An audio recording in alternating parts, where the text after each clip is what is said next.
Welcome to this episode of Hormones, Metabolism, and You. I'm your host, Dr. Cassie Smith. I'm a functional medicine endocrinologist. Did you know that it takes 5 to 6 office visits as a woman complaining about symptoms of perimenopause before somebody puts the dots together and actually says, hey, you have perimenopause? Well, today we're hoping to decrease the number of office visits that you have to have and the stress and symptoms and just painful perimenopausal process by bringing you this episode. I brought in the leading expert on perimenopause, Dr. Mariza Snyder. She has a book coming out on October 21st called The Perimenopausal Revolution. You will not want to miss grabbing this book. You can pre-order it with all sorts of special stuff. But we had the most amazing conversation. So we are describing to you why it takes so long with all these different symptoms that no one can connect in perimenopause. It is a neuroendocrine issue.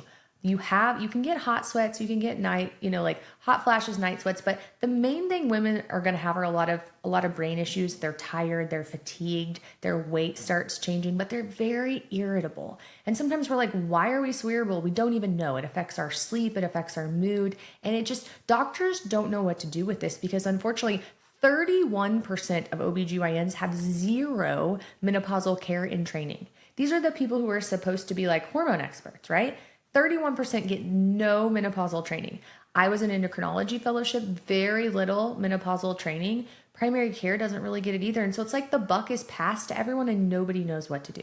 Now, thankfully, there are people out there, functional medicine doctors, who understand how important hormones are. But the crazy thing, you guys, is like perimenopause, you treat it with testosterone when you lose testosterone and then you add progesterone. There is no bad side effect of progesterone. It is an FDA approved medication. So why more people are not started on progesterone instead of SSRIs, I will never understand. Right now in the United States, there are 66 million women who are on SSRIs. I'm going to bet that most of those women are perimenopausal and somebody wrote them an SSRI because they didn't connect all those dots and they really need progesterone. Now, that's of course not all of the women listening to this, but a lot of you, if you are having issues and you're struggling with your weight and you're irritable and your mood and you can't sleep, your brain is foggy, your periods are becoming irregular, it looks like a crime scene when you have a period now, you're having tons of pain, none of this is normal. Even in your 40s, and you go somewhere and the doctor says, well, you're still having periods, so you're fine, you're not menopausal. Well, that doesn't mean you're not perimenopausal.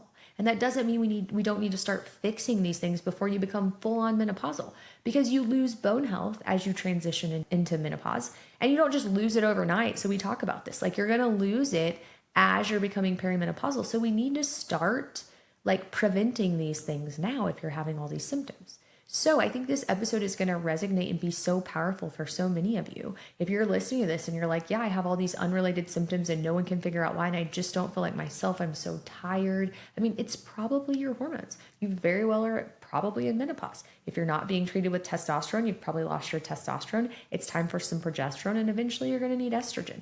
And we've got to put all these things together, and we need advocates. We have to be advocates for ourselves, and we have to find doctors that will advocate for us. And so we also talk about how to do that. What labs do you need? Demand that you have labs. We have a lab interpretation guide on Modern Endocrine's site. It is free. Go download it. Take it with you to your appointment with all these symptoms and say, I think I might be in perimenopause. I would like some micronized progesterone. That is the solution. And so I'm so excited to share this episode with you guys. I think it's going to be so beneficial and impactful for so many people. So Dr. Mariza Snyder is a powerhouse advocate for middle life women, leveraging 17 plus years as a practitioner, author, and speaker to spark a massive movement in women in perimenopause and beyond. She actually has a podcast as well. It's called Energize with Dr. Mariza. She's had 13 million downloads total. She's very passionate. She has a great social media following, so make sure you follow her. We'll put all that in the show notes. And her upcoming book, like I said, The Perimenopausal Revolution, it will come out October 21st and by Hay House, and that's her publisher. And she is providing you with these resources if you pre-order the book that are amazing as well. She also read it, so it'll be available on Audible. And so I'm just so excited to have her here to help you guys realize all of these symptoms and help you figure out how to navigate perimenopause. So let's do it. So today I have Dr. Mariza Snyder, and I wanted to bring her on to talk to you guys about hormones. She has an exciting new book coming out. So I'm going to let her talk to you guys a little bit about what she does, how she got here, because I know you guys love to know our pain and helping you, and then tell us a little bit about her book, which is centered around perimenopause. So thanks for coming on. Oh, thanks for having me. I'm so excited to move this conversation forward and support I want to say it's about 25 million women in perimenopause in the US alone. Yeah, it's a lot of people. A lot of us. So what do you do every day? Kind of let everyone know, because I think people like to know, like, oh, you're not just somebody on the street that decided to start talking about perimenopause. Like, how did you get here? How do you have tell us about your credentials, and then a little bit about your book. Yeah, I would say that back in 2010, I started in practice in 2008. In 2010, my mom, she had me very young when she was 19 years old. And so in 2010, my mom was in her late 40s, and she really gave me a front row seat to perimenopause. At the time, my entire practice was midlife women, women in perimenopause and in menopause. Like I would say midlife women, 40 to 60 something years old. And I remember at the time, so many of my patients being siloed to the cardiologist, the endocrinologist, the rheumatologist, I mean, everywhere, psychiatrist, no one connecting the dots that it's hormones. No, not once. And for me, I was working with a lot of women with chronic migraines. Because I had migraines since I was a little girl. I still have them today, and they've really increased in perimenopause. But my mom started going through it, and it was around 47, 48, where that was when we would really acknowledge women in perimenopause. It was when you started having those crime scene periods where you wouldn't have a cycle for many months, and then all of a sudden you were using, all of the tampons in the tampon box in one day. And my mom was struggling with severe mood swings, rage, sleep issues. I mean, the entire gamut, hot flashes, night sweats, all of it. Talk about send me a sign, make it impossible for me to miss. This woman was in perimenopause, late perimenopause, but what was considered at the time perimenopause, she had been struggling with sleep issues and fatigue and cognitive issues, but again, low stress tolerance. But I remember growing up, a big part of the narrative was that women suffer. And so my kind of the original symptoms or the early symptoms of my mother's perimenopause was kind of an exacerbation of the daily pain points of everyday life. It was just something we were brushing off and dismissing. Even I, as her daughter and a clinician, I was brushing off those symptoms until it became so impossible to miss. And as I was watching her navigate doctor after doctor after doctor, because it takes about, just to connect the dots between symptoms and perimenopause, it takes the average woman 5 to 6 office visits. And this is what I was seeing from my mom. She was bouncing from OBGYN to primary doctor to all different types of specialists, and no one was connecting the dots. Finally, she had a doctor who was willing to give her oral micronized progesterone. But about 3 months into that journey, her doctor went on maternity leave, and she got another doctor who said that her symptoms did not indicate oral micronized progesterone, and she was taken off of oral micronized progesterone and given an SSRI instead. And so it was just this constant mismanagement of care. I ultimately stepped in and started managing my mother's care around 49 years old and really took it over. And I was so deeply grateful to be a part of that journey and realizing how many women in their 40s into their early 50s were being dismissed and gaslit during this transition. Now, fast forward to I'm 43 years old. My mom is now in her mid 60s, and I am 2 years postpartum. I have a beautiful little boy. He's almost 5 right now, but he was just turned 2, and I had just skated out of postpartum. I was still breastfeeding. And for a good solid 4 months, I felt great. I had great energy. My brain was firing on all cylinders. And then the symptoms began. And I have Hashimoto's thyroiditis, like probably so many of your patients. I've taken care of a lot of thyroid and Hashimoto's patients over the years. And during postpartum, I watched my antibodies climb, but I wasn't going to go back on low-dose naltrexone. I had been on an autoimmune protocol the entire time I was pregnant and, really well before I was pregnant, during my pregnancy, during postpartum, and I was taking all the supplements that I could. But because I was breastfeeding, I was really mindful about ensuring that I was nourishing my son. I wasn't taking anything that would mess with his biology, his physiology. And so I watched my antibodies creep over those postpartum years. And so I thought initially it had to be my thyroid, because if you look at thyroid symptoms and you look at perimenopause symptoms, they look very similar. And so often when we're trying to figure out and we're trying to connect the dots, like what is going on with me, we often go back to what we had experienced in the past. And by the time, perimenopause happens to most of us in our late 30s, early 40s, we've lived a lot of life. And a lot of women, whether it's polycystic ovarian syndrome or it's thyroid issues or it's chronic fatigue or chronic stress, we've had a lot of things come up for us. Maybe it's irregular menstrual cycles. And so I remember it took me about 6 months to finally connect the dots between my symptoms and it actually being perimenopause. And that's the thing about peri, is that it often can be something coming back up for review that maybe you had been managing well, or it could be something that's new and perimenopause. And so that's why I think it can be very complicated and a little complex to kind of tease out, is this peri or is this these other symptoms and perimenopause? No, I completely agree. So I have Hashimoto's as well, and PCOS and other things. And I think a lot of the things that you said that people are going to resonate with is like, you have to see 5 or 6 doctors before you actually get going in the right direction, which is really sad. Most women in perimenopause get put on an SSRI, or, it's all in their head, which is so sad. And even as a doctor, I've done this myself and yourself, like it takes you a while to connect the dots, because what I see with perimenopause not only is thyroid, but adrenal too. Like sometimes it'll be like, oh, well, it's your adrenal gland, you're stressed, or, oh, it's your thyroid, you're stressed, or, yes, it's you need an SSRI, when a lot of times it is your hormones, and your gut plays a big part too. And so if people are listening to this and they're like, oh my, I think stuff like this is so important for people to realize, like, it's not in your head. You shouldn't let your doctors gaslight you. It is, it is a part of aging. We don't have to make it a normal part of aging, right? Like we can treat it now, I guess we should say, but Or mitigate. Yeah, we can mitigate the symptoms. Yeah. I Yeah. always say that perimenopause is your biggest window of opportunity because it's a window of vulnerability.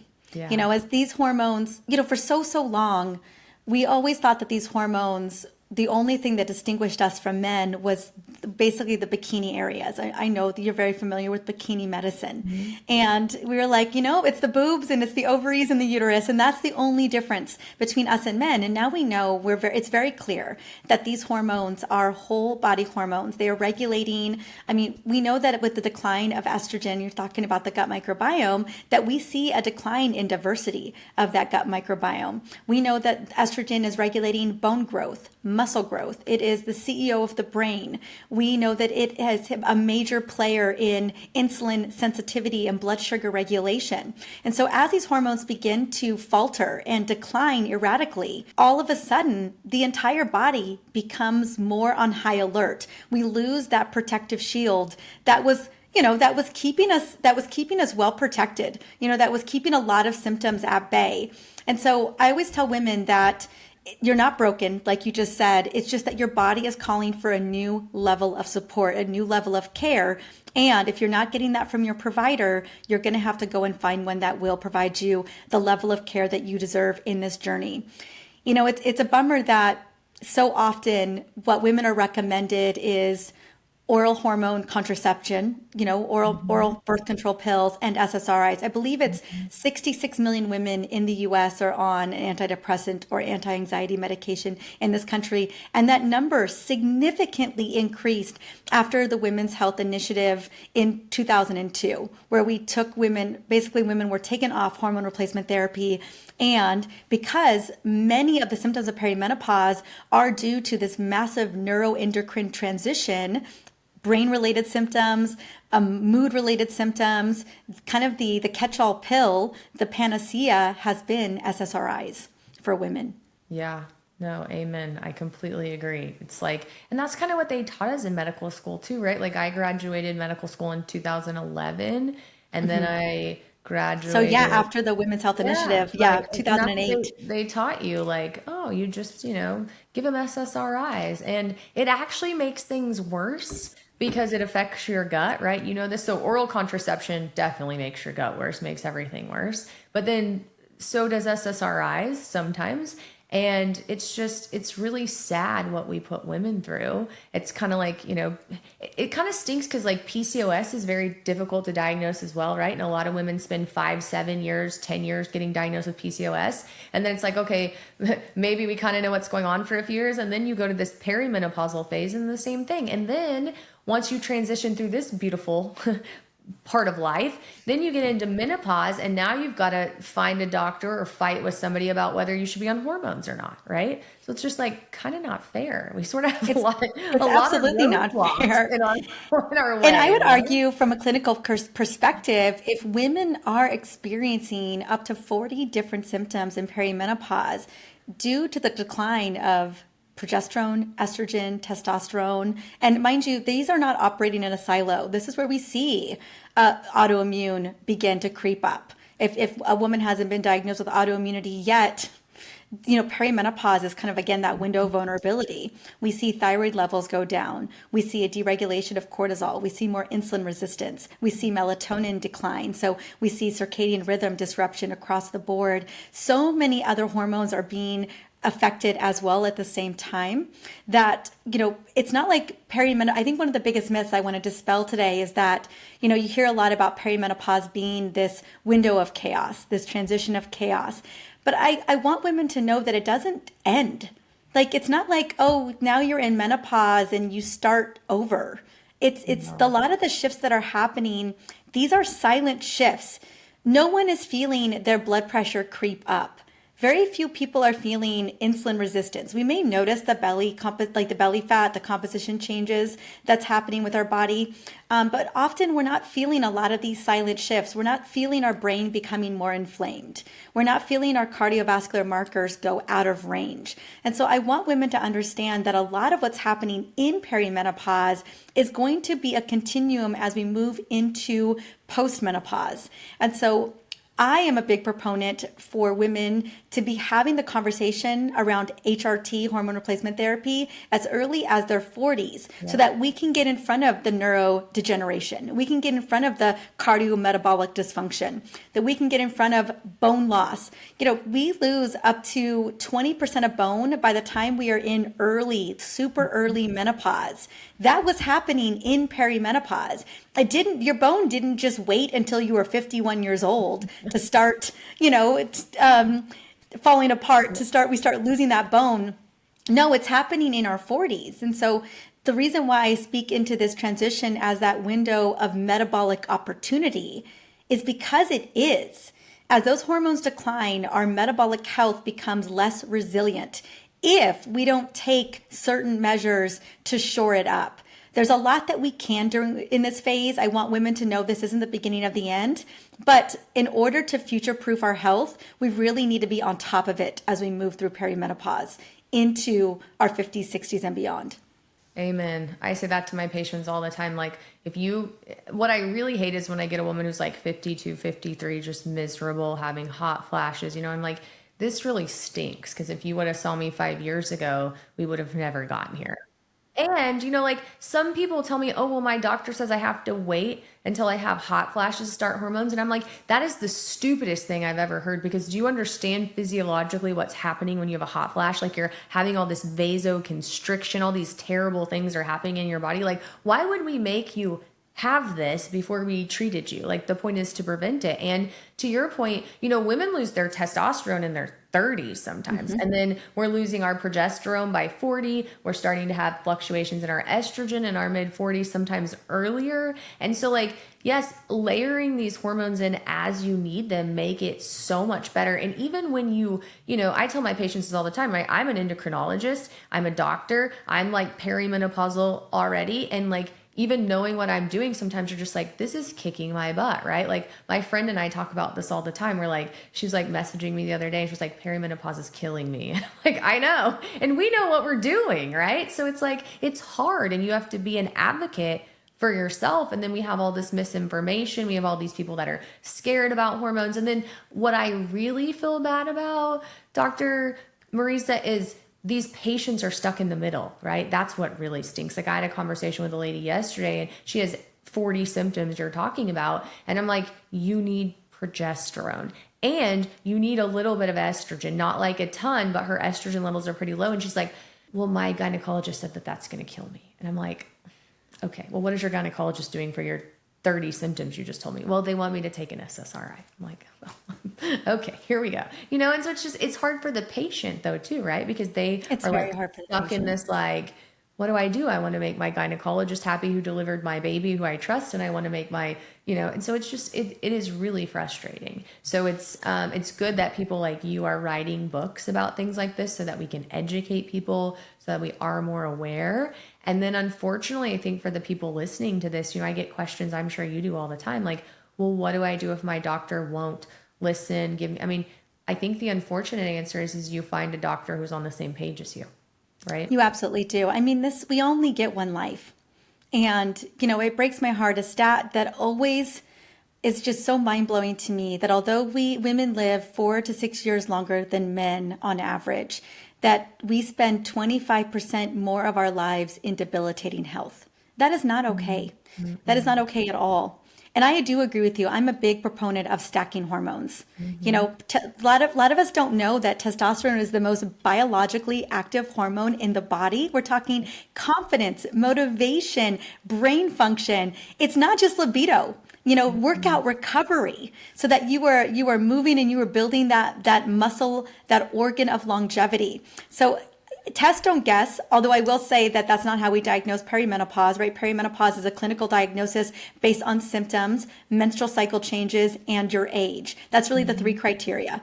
And, we have gone almost 2 generations of providers who do not know how to prescribe hormone replacement therapy.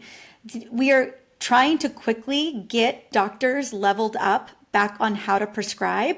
But yes, you're going to run into doctors, particularly your OBGYN, which is more of a surgical residency than anything else, that are not going to have menopause care. 10 years ago, less than 20% of OBGYNs had even 2 hours of menopause care.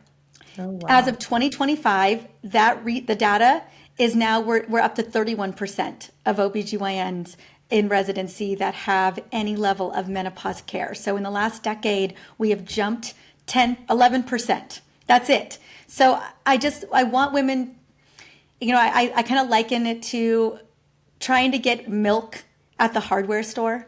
Mm-hmm. Like, you're just not going to find it there. That's not the place to get it. The hardware store. Well, and the sad thing is, I went through an endocrinology fellowship from 2015 to 2017. And to be honest with you, looking back, I'm like, how much menopausal care did I get? I know how to treat osteoporosis, but did they really teach you about preventing osteoporosis with hormones? No. Did I learn how to properly or treat even thyroid? Looking for osteoporosis? The standard when we're recommending prescribing DEXA scans is 65 years old for women. Right. Or technically they told us 10 years after menopause, but still, your point, knowing to start doing bone density sooner, knowing how to properly treat your thyroid. Even as an endocrinology fellow, we didn't get a lot of hormonal care. We did some, but not a lot. And it's kind of sad. And even in my boards, there wasn't a ton of questions. And I'm actually getting ready to recertify my boards. And so I'm interested to see how much.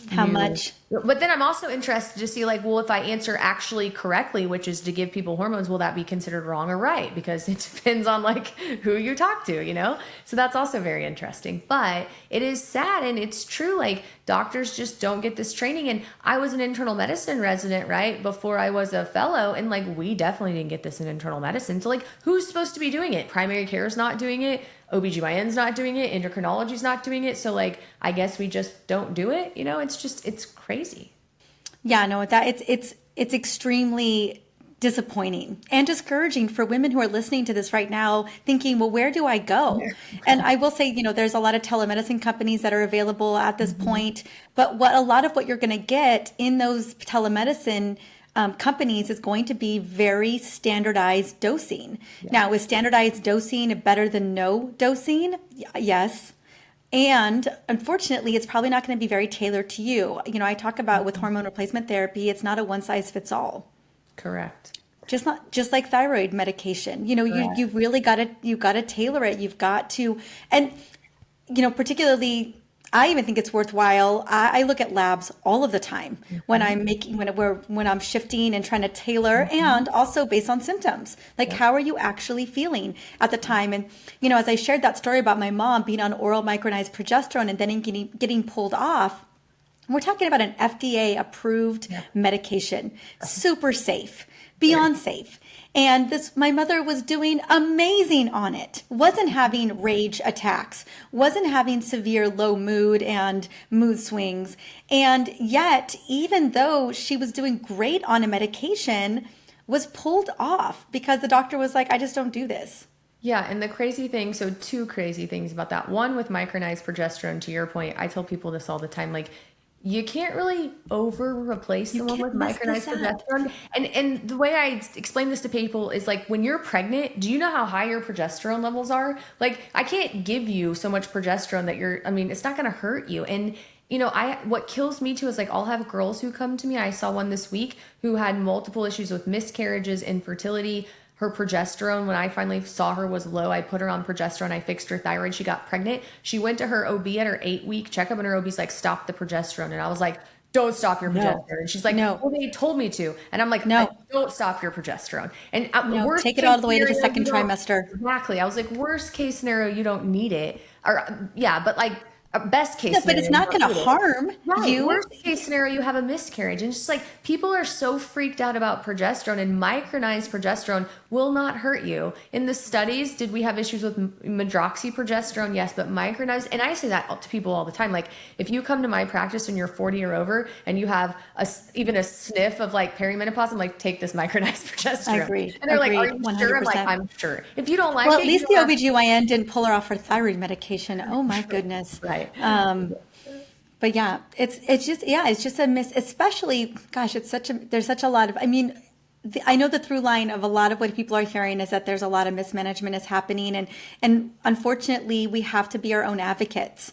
I tell my patients that they need to go into, wherever specialty they're going to with a piece of paper. It's so easy to get interrogated as well by a doctor. It's happened to every single one of us, even as clinicians and providers. You'll be in a doctor's visit and all of a sudden you're getting pummeled, and it can really mess with you. And so I always tell you, like, bring your piece of paper, bring the top symptoms, connect them to how they're impacting your life, because doctors, we have to listen if it's impacting your life.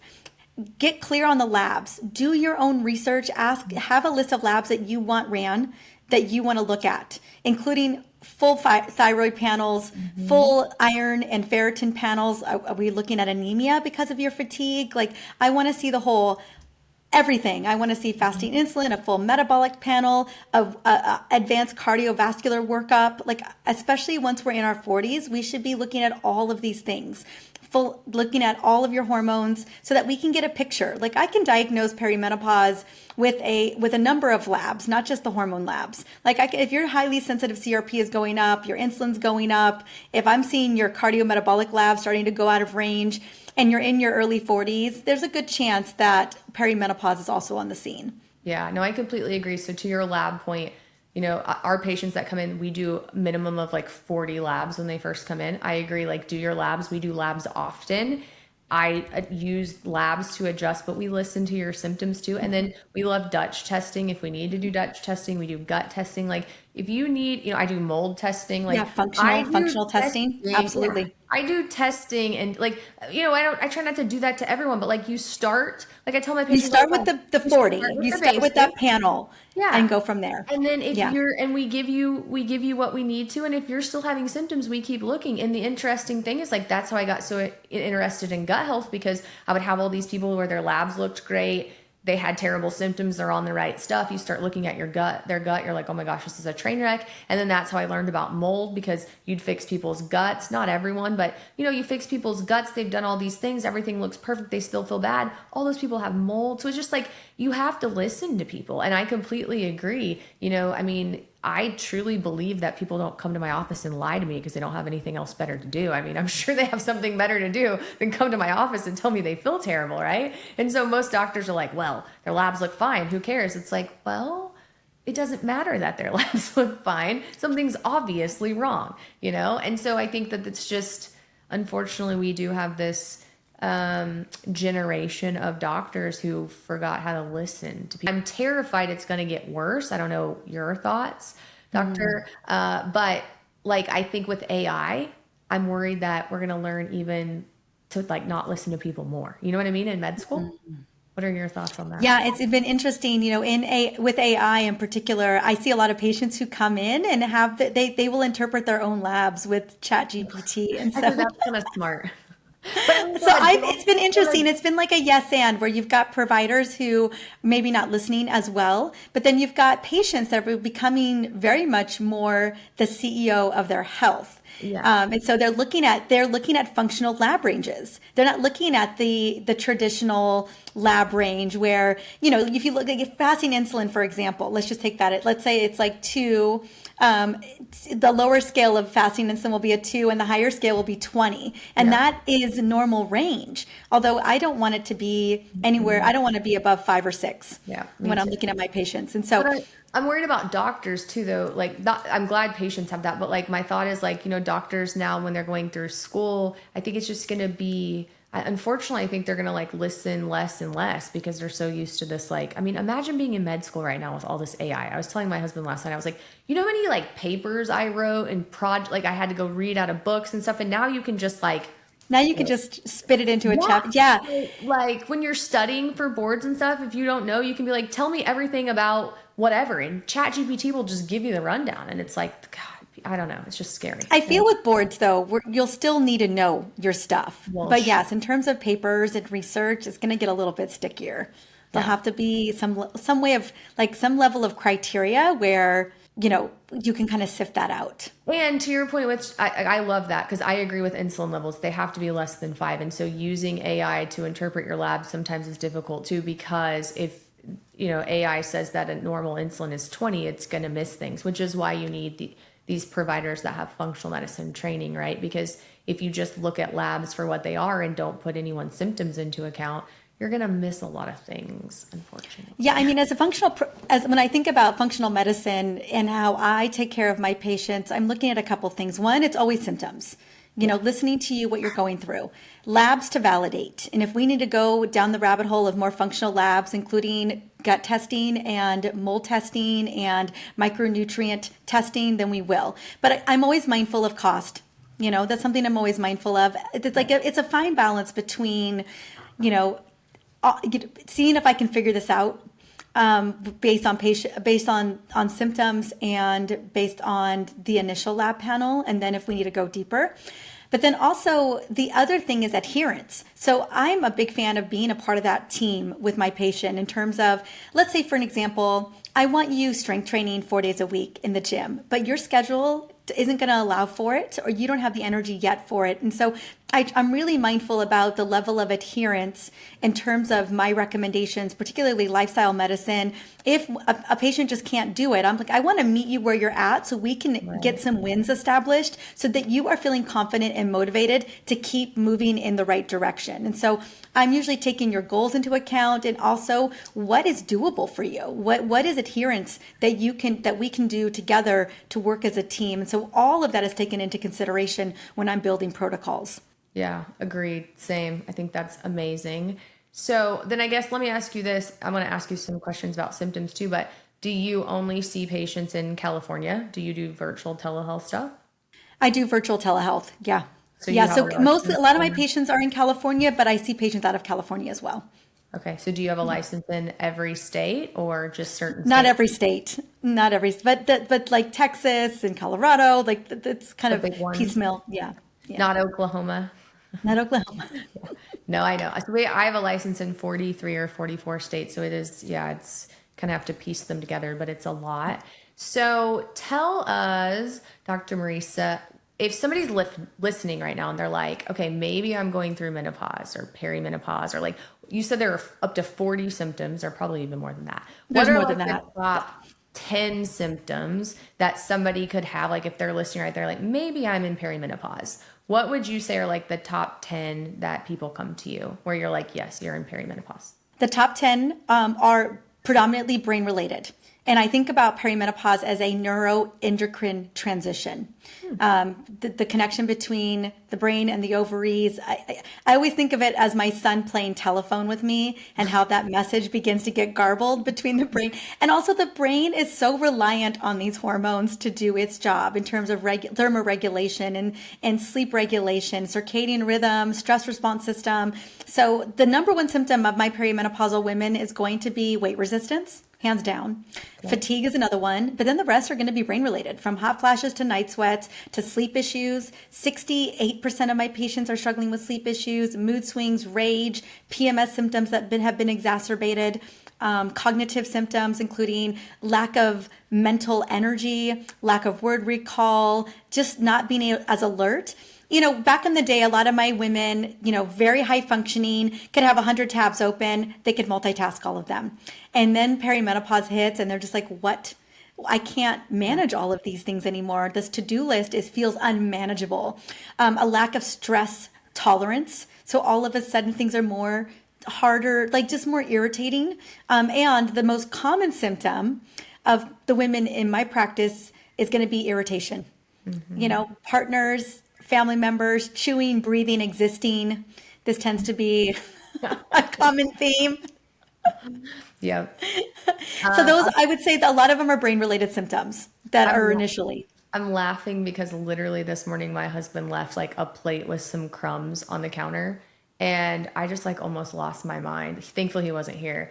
I made a funny TikTok video out of it, but I like almost lost my mind. And I'm like, this is so stupid. Did I take my progesterone last night? You know what I mean? Like, it's just like. Exactly. Now you're like, oh, I need to take it tonight. Absolutely. Did I take my progesterone last night? This was like 3 crumbs in a plate. And I was just like, ah. And then I was like, this is so dumb. Like, just wipe the crumbs onto the plate and put the plate in there. And then I just kind of, and then I was like literally thinking about it, started laughing about it. So I made a funny TikTok about it. I'm going to post later, but I was like, yeah, this is what happens. And a lot of brain. Like, yeah, totally. A lot of these symptoms are cyclical too. So I'll have women who are fine the first half of their cycle in the follicular phase. The estrogen, she's still showing up pretty well, especially in kind of early to mid perimenopause before we, you know, why cycles are still regularly normal. Like we're still managing a regular cycle. Maybe it's a couple days shorter, but overall, this is when you would go to your doctor and they would say, you still have a cycle, go home.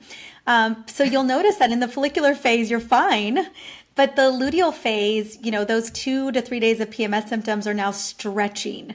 All of a sudden they are 5, 7, 10 days. It's almost like the entire luteal phase gets hijacked by declining progesterone levels and, you know, even declining estrogen levels. And so that's a lot of what my patients will experience is symptoms that come and go. So that's the erratic nature of perimenopause. Like one day you're okay, the next day you're not. And so that it can be a moving target in a lot of ways. One night you sleep amazing and the next night you wake up at 3 a.m. and you're hot and you can't go back to sleep and you're just like, yeah, I mean, it's the craziest thing. So let me ask you this too. So let's talk a little bit about your book. So it's called The Perimenopause Revolution. It's coming out shortly. October 21st. Yes, 21st. I have it right here. Here we go. Oh, it's so pretty. I love that. And we are going to put a link so that everyone can get it because you're giving away a lot of freebies if we pre-order it. So I'm going to pre-order it as well. But I want to ask you, I want to have you talk about it and tell us a little bit about it. In there, though, you told me you talk a little bit about how your gut affects your hormones. And my people love gut stuff because I talk a lot about gut. And I know you specifically target like metabolic stuff with the book and how from a metabolic perspective, things that target your gut. Tell us a little bit, like give us 5 minutes about, tell everyone that I'm not crazy, how your gut actually does affect your hormones. And it's a bi-directional relationship. We would be silly to think that it isn't, right? That we know that your gut diversity, your gut microbiome is having a profound impact on estrogen. You think about the estrobolome and how it's helping to ensure that we're metabolizing estrogen, that we're packaging it up safely and sending it out. I always say with estrogen, you got to use it and lose it constantly 24/7. But then also we know that as hormones are declining, we start to see a decline in gut microbiome diversity.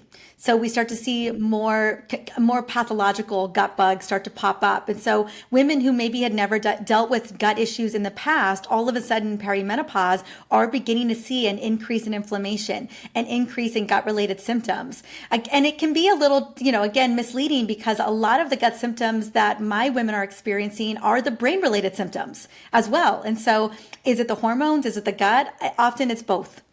But more so, I talk a lot about the metabolic piece in this book. And I talk about eating metabolically healthy meals that are really centered on supporting your gut microbiome. So micronutrient and antioxidant rich foods, omega fatty acids, probiotic and prebiotic rich foods, so fermented foods, and foods that are going to help keep blood sugar stable. A lot of people don't realize that a big part of how we stabilize our blood sugar is going to be through our gut microbiome. And if our gut microbiome is not healthy, we're going to have irregular and more variable blood sugar issues, which ultimately leads towards poor cellular energy and mitochondrial dysfunction. And so the through line for this book in particular is how do we support the gut microbiome so that you have good cellular energy and good stable blood sugar. One of the things that I'm trying to protect at most is going to be your cardiometabolic health. 1 in 3 women are going to die of a stroke or a very highly preventable heart attack. How do we get in front of that in our 40s? And that's going to be specifically about supporting that gut microbiome, balancing your blood sugar, and ensuring that you have good cellular energy that's reducing inflammation and that's keeping insulin at bay. And so that is a big part of what this book is about, is how do we shore up and protect your cardiometabolic health through your gut, your blood sugar, and your cellular energy. Yeah, I love that. So that's the whole book. Like, is there anything That's else? a big part of the book. So how the book is broken down is yeah. the first step of the book is understanding if you're in perimenopause. That's the question I get most from my patients. They're like, is this perimenopause? Like, what is this? And, and so often it is. So 1, is it perimenopause? 2, I want to connect the dots between your symptoms and your future health outcomes. Because the fact that we're just pretending to ignore your symptoms, that it's only perimenopause, is doing such a major disservice to women. Next, I break down the metabolic component. What is happening to your metabolism, your gut health, your overall cellular energy when these hormones begin to decline? The fact that we are not connecting the dots between the decline of these hormones and your future health outcomes is devastating for women. It's all connected. It's not that, low estrogen is hot flashes and night sweats. These are vasomotor symptoms that are significant, particularly for your cardiometabolic health later in life. The fact that we are shooing them off as just being a nuisance is it's heartbreaking, and it is damaging to women's health as they move through this continuum. So then I paint the picture of what the metabolic health aspect of this is, and then it's the pillars. So how do we eat to balance our blood sugar? How do we support our gut microbiome? How do we optimize our circadian rhythm in our sleep? Community, hormone replacement therapy, movement as medicine, all of the big pillars that are going to move the needle in a meaningful way, not only during perimenopause, but in the years to come. And then there's a 5-week plan that puts it all together so that you have a roadmap through. This was the book I so desperately wanted when I was 43 years old and I was experiencing my initial perimenopausal symptoms. This is the roadmap that allows you to rewrite your midlife story so that you are feeling strong and resilient, not only in perimenopause, but beyond. That's what the book is going to offer. I love that. So basically any woman needs to get it. Yes. I even think if you're in menopause, it's helpful to go back and put all these things together. If you're in your 20s, to know what's coming, like any woman could read this book. And if you're a good husband, you should read it too, because then you'll understand what's going on, right? So I'm super excited to get it and read it. I love that you put a pillar in there about gut health. I really, really, I mean, that's like the thing that Yeah. I love to stand on, like how gut health affects all of our It's hormones. foundational. 100%. And like, I love that more and more people are talking about it. I truly think in 10 years, if you go to a provider and they don't talk to you about your gut health, about your poop, then you will go to a different provider. So providers are either going to get on board or they're not. But like, people have been saying this. Hippocrates said this 2000 years ago, right? Like, let food be thy medicine and medicine be thy food. Like, he knew that there were gut issues that we don't understand. So I love that you put that in there as well. So we're going to make sure that we have a link for all of you guys so that you can go pre-order her book, because she's giving you a lot of freebies. So you want to get it before October 21st, and then make sure that we're following you on social media so we can stay up to date with everything too. So we'll put all your stuff in the show notes as well. Is there anywhere in particular people need to know to find you besides social media? I would say my podcast, Energized with Dr. Mariza, is a beautiful place to land if you are in midlife and you really want a pathway through. I have so much on gut health, on thyroid health, but most importantly on menopause and perimenopause. Every single one of us, this is an inevitability. We're all going to go through this if we live long enough, right? And so how we take care of ourselves, how we shore up our health is the most important thing we can do as we navigate this journey. And so you'll learn all of that on the show. And then go to drmariza.com/book for all the bonuses to get the book. If you're like me, I listen to my books. So I read the book. It's going to be available on Audible. That's a lot of where I know my women are going to be getting the book as well. So I just want you to know that that's going to be available. It's going to be available there as well. Awesome. Well, thank you. So I want to ask you 3 questions before you go, if that's okay. I Yes, ask every please. guest this. Don't overthink them. Just like first thing that comes to your mind, because people love this. Okay. What is one food that's most beneficial and why? Avocado. Avocado, because of the healthy monounsaturated fats and all of the incredible fiber. It is such a gut loving food and it helps you to feel full. So I'm a big fan. I'm also Latina, so I love I avocado. love avocado too. Okay, so we are on the same page there, Dr. Mariza. What is one thing that anyone can do for their health that's 100% free? Move. Walk after meals. Move your body like your life depends on it. Build your life around movement. I love that. And the last question is, what is one thing you wish you would have known about your health, let's say before you entered perimenopause, that you would have done differently? I would say functional testing. We had mold in my house that we didn't, obviously, it's so funny. You're looking for everything else except for the thing. And so just being, despite the fact that I do so much functional testing on my patients, I wish I would have turned to that sooner for myself and my family. That's fair. Okay, what are your parting words? What should somebody take out of this conversation? I want every woman to know that they are not broken and that they deserve a gold standard of care. You deserve to thrive, not only today, but in the second half of your life. And I want you to know that there are doctors like myself out there that are advocating for you, that are fighting for you, and that are trying to carve a path. So just please believe that you deserve it. You deserve to feel amazing. You deserve to feel alive in your body, and you deserve that level of care to get you there. And if that means you need to advocate for yourself, then so be it. That's not a new thing for women. I feel like we have to fight for everything in this world. So, you may have to fight for your healthcare too.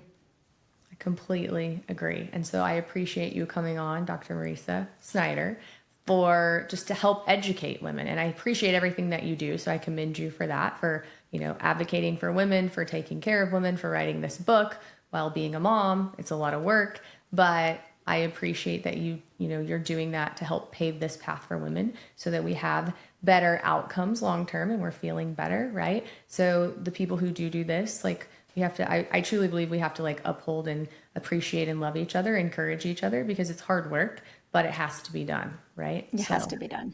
Thank you so much for doing that. We're going to link all your stuff in the show notes, and thanks for coming in and educating us about perimenopause. Thanks for having me. It's been such a pleasure. I hope that Dr. Mariza and I helped you feel more validated with this episode. I know that it can be very frustrating when you are going through a difficult, just not feeling well, right? Like going through seeing doctor after doctor after doctor. Like we talked about, it takes 5 to 6 different doctor's appointments to actually be diagnosed with perimenopause. And so I just want you to realize that this is a journey. It's not all in your head. You do need to advocate for yourself. We gave you some symptoms to start with. From a lab perspective, we have a full lab panel that you can download on our website that we recommend you could take with you to your doctor's office. So download it, take it with you, demand those labs. If they won't do them, find another provider. But know that a lot of these symptoms, especially in your 30s and 40s, definitely are usually tied to your hormones. And if you don't get this fixed, it's going to affect your sleep. It's going to affect your gut. It will decrease your longevity and your health span. So not only how long you live, but how long you live healthy years. So take this information, arm yourself, make sure that you find the right provider. Modern Endocrine is licensed in 43 states. We are still working on the last few states, but all of them are listed on our website. We do virtual visits. We are perfectly happy to help you with all your hormonal concerns. So check that out. Make sure that you're following me wherever you are on social media. I love to give you guys information. I'm starting daily walks where I give you guys health information. And so feel free to DM me any of your questions and I'll answer them on my walks. Also, let me know what you want to know about on this podcast. And I'm happy to get guests on that resonate with you and answer the questions that you have. Please, please, please share this with somebody that you know. I know you know a woman that's in perimenopause. So any woman that you know, tag or share this with, and even your husband, so that maybe he understands as well, or your significant other, your partner. Like share this with everyone because education is knowledge and this is how we get the word out. So thank you so much for your time today. I'm looking forward to our next conversation next week. The information presented, including any materials discussed, referenced, or linked within this podcast, are for general educational purposes only, not the practice of medicine. No doctor-patient relationship is formed from you listening to this podcast or utilizing any of the information provided. I am a doctor, but I am not talking to you as your doctor. The information provided is not intended to diagnose or treat health problems, or take the place of the professional medical care provided by your doctor. If you are experiencing any health problems, including problems you believe have been touched upon in any respect within this podcast, you should consult your doctor about the problems without delay. You may ask your doctor whether he or she believes the information I have provided would be helpful to you, but you should still consult your doctor immediately and follow his or her medical advice as your treating physician. I'm just here to provide you basic knowledge about the issues we discuss so you are more aware of them and can better discuss them with your doctor. That's why we call it Back to the Basics. Join me on the next episode as we continue our journey.